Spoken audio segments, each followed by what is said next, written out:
Hello friends, आपका दोस्त आपका भाई सागर फिर से आपके साथ एक नए सेशन में। जैसे कि आपको पता है कि अभी हमारा पॉलिटी का सीरीज चल रहा है, जिसके अंतर्गत मैंने एक ऐसा टॉपिक को चूज़ किया है। जैसे कल हमने पढ़ा था 1833 का एक्ट, चार्टर एक्ट क्या था, तो आज इसी सिलसिले में हम लेके आए हैं 1858 का भारत शासन अधिनियम। एक्चुअल में है क्या, इसमें कौन कौन से क्वेश्चन बनते हैं, क्योंकि हर एग्ज़ाम में इस ऐसे ऐसे टॉपिक से, चार्टर अधिनियम हो, भारत शासन अधिनियम हो, यहाँ से क्वेश्चन पूछे ही पूछे जाते हैं। तो लेट ना करते हुए सेशन को स्टार्ट करते हैं। एक्चुअल में 1858 का भारत शासन सरकार अधिनियम, जिसे भारत सरकार का अच्छा शासन अधिनियम भी कहा जाता है, ठीक है। इस अधिनियम ने ईस्ट इंडिया कंपनी से भारत का सीधे ब्रिटिश क्राउन को सौंप दिया गया। ईस्ट इंडिया कंपनी से सारा अधिकार लेके ब्रिटिश क्राउन को सौंप दिया गया, जिससे कंपनी का शासन समाप्त हो गया। पूछा जाएगा, क्वेश्चन डायरेक्ट पूछेगा, बताइए ऐसा कौन सा भारत सरकार अधिनियम था जिसके अंतर्गत ब्रिटिश जो आपको शासन है वो ईस्ट इंडिया कंपनी से क्राउन के पास पहुंच गया, ब्रिटिश क्राउन के पास पहुंच गया। वो था 1858 का भारत शासन अधिनियम, ठीक है। भारत ब्रिटिश सरकार के प्रत्यक्ष नियंत्रण में आ गया। इंडिया जो है अभी तक ईस्ट इंडिया कंपनी के इसमें था, ठीक है, नियंत्रण में था। अब ये डायरेक्ट आ गया आपको ब्रिटिश क्राउन के, ब्रिटिश सरकार के, ठीक है। ध्यान दीजिएगा इसी अधिनियम को, वीवीआई, ये बहुत ही ज़्यादा वीवीआई है, ध्यान दीजिएगा इस चीज़ को। 1858 के अधिनियम के मुख्य प्रावधान, 1858 का जो अधिनियम था इसका क्या क्या मुख्य प्रावधान था। कंपनी शासन का अंत, अभी हमने पढ़ा कि कंपनी शासन का अंत हो गया, ईस्ट इंडिया कंपनी का शासन का अंत हो गया और आपको ये सीधा ब्रिटिश सरकार के हाथ में चला गया।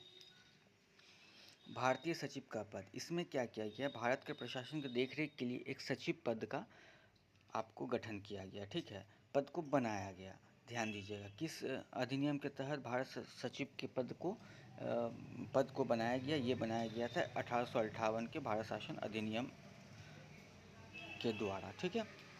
वायसराय का पद, ध्यान दीजिएगा, बार बार क्वेश्चन पूछा जाता है, बताइए वायसराय का पद किस भारत शासन अधिनियम के तहत किया गया, 1858 के भारत शासन अधिनियम के द्वारा किया गया। गवर्नर जनरल जो था, जो इंडिया का गवर्नर जनरल था, उसको आपको क्या किया गया, उसको भारत का वायसराय बना दिया गया। तो 18 इससे पहले जो हमने 1833 का चार्टर अधिनियम पढ़ा था, इसमें था क्या, बंगाल के गवर्नर जनरल को भारत का गवर्नर जनरल बना दिया। उस टाइम कौन थे, लॉर्ड विलियम बेंटिंग थे, ठीक है। लेकिन इसमें क्या, वो वायसराय का जो पद दिया गया, तो अंतिम गवर्नर जनरल कौन थे इंडिया के, लॉर्ड कैनिंग, इन्हें ही पहला आपको वायसराय बनाया गया, ठीक है ना। तो इस चीज़ को आप ध्यान दीजिएगा, लॉर्ड कैनिंग, ठीक है ना। हाँ, तो ये ऐसे ऐसे कुछ कुछ ऐसे ही टॉपिक्स हैं जो आपको बार बार एग्ज़ाम में पूछा जाता है। जैसे कि वायसराय का पद, भारत सचिव का पद किस अधिनियम के तहत का ईस्ट इंडिया कंपनी का नियंत्रण भारत से हट गया, ब्रिटिश क्राउन के पास पहुंच गया। तो ऐसे ऐसे क्वेश्चंस पूछे जाते हैं। आगे देखते हैं कि आगे हम देखते हैं 15 सदस्यीय परिषद। तो 15 सदस्यीय परिषद में क्या था, भारतीय सचिव की सहायता से, जो भारत में एक सचिव नियुक्त किया गया था, जो सारा कार्यभार देख रहा था इंडिया में ब्रिटिश क्राउन का, उसके सहायता से 15 सदस्य की एक परिषद बनाई गई, जिसमें से 8 आपको ब्रिटिश, ठीक थे, 8 आपको इसमें कौन से थे, ब्रिटिश थे, और 7 इसमें से 7 कौन से, जो सचिव द्वारा मनोनीत थे, ठीक है ना।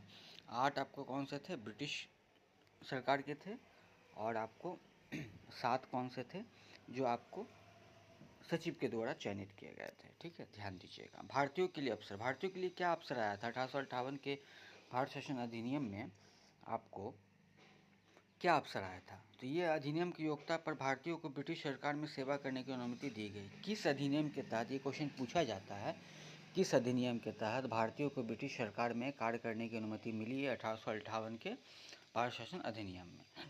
प्रशासन में परिवर्तन, इस अधिनियम ने भारत के प्रशासन में कुछ बदलाव किए हैं, जैसे कि नियंत्रण बोर्ड और निदेशक मंडल को समाप्त करना, इसको समाप्त कर दिया गया। ब्रिटिश संसद का नियंत्रण, इसमें पूरा कंट्रोल, इंडिया पे पूरा कंट्रोल किसका हो गया, ब्रिटिश सरकार का और संसद का। भारतीय रियासतों का सम्मान, इस अधिनियम में ये घोषणा की गई कि ब्रिटिश सरकार भारतीय राजाओं और रियासतों के अधिकारों को सम्मान करेगी, और उन्हें कुछ, मतलब कि सालाना तौर पे उन्हें कुछ पैसे दिए जाते थे, ठीक है, उस टाइम पे। और आपको उन्हें सम्मान के तौर पे वो पैसे दिए जाते थे। उनका तो पावर ख़त्म हो चुका था, लेकिन जो गवर्नमेंट जो थी ब्रिटिश की, वो उन्हें सम्मान राशि के तौर पे सालाना कुछ दिया करते थे, ठीक है ना। ये अधिनियम 1857 के विद्रोह के बाद पारित किया गया। इसका उद्देश्य भारत में ब्रिटिश शासन को मजबूत करना, उसे व्यवस्थित करना था। ये एक्चुअल में 1858 का जो आपको भारत शासन अधिनियम था, ये कहाँ से जागा, ये आया क्यों? 1857 की जो क्रांति हुई थी, तब जाके ब्रिटिश को ये पता चला, सरकार को, कि ईस्ट इंडिया कंपनी के अगर नियंत्रण में रहेगा तो भारत बहुत जल्दी ही इससे निकल जाएगा, हमारे कब्जे से निकल जाएगा। इसलिए पूरा शासन जो है ये ब्रिटिश क्राउन का हो गया। इसी अधिनियम के तहत आपको मुग़ल सम्राट का जो पद था, उसको समाप्त किया गया, ठीक है। ध्यान दीजिएगा, कुछ इस ये टॉपिक इसलिए इम्पोर्टेंट है, इससे बहुत सारे क्वेश्चन निकल के आते हैं। पूछा जाएगा, बताइए मुग़ल सम्राट का जो पद था, मुग़ल जो शासक के जो पद था, ये किस अधिनियम द्वारा समाप्त किया गया? 1858 के भारत शासन अधिनियम द्वारा समाप्त किया गया। बताइए, इसमें गवर्नर जनरल के पद को हटा के वायसराय के पद को लाया गया। प्रथम वायसराय कौन थे? लॉर्ड कैनिंग थे। तो ये सब चीज़ ध्यान दीजिएगा, ठीक है। तो आशा करता हूँ सेशन आपको बहुत ही अच्छा लगा होगा। तब तक के लिए थैंक यू। जय हिंद।